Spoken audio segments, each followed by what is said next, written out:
Balitang-balita ngayon na magkakaroon na daw ng small brother ang Fortuner, which is eto nga, ang mini Land Cruiser. Talaga namang napakaganda ng design nito.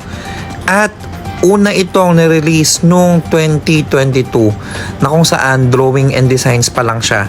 Pero kung mapapansin nyo, parang kamukha din siya ng FJ Cruiser.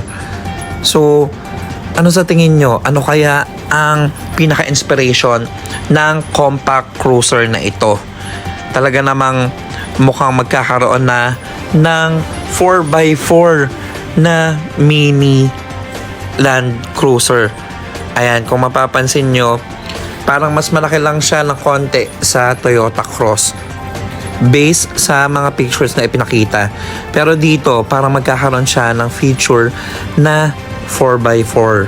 So, ano sa tingin nyo? Talaga namang napakaganda ang disenyo. Ito rin pala, yung bagong Land Cruiser Prado. Sa ibang video na natin, i-feature to. So, let me know kung ano ang mga nasa isip nyo ngayon. Anong masasabi nyo sa mini Land Cruiser.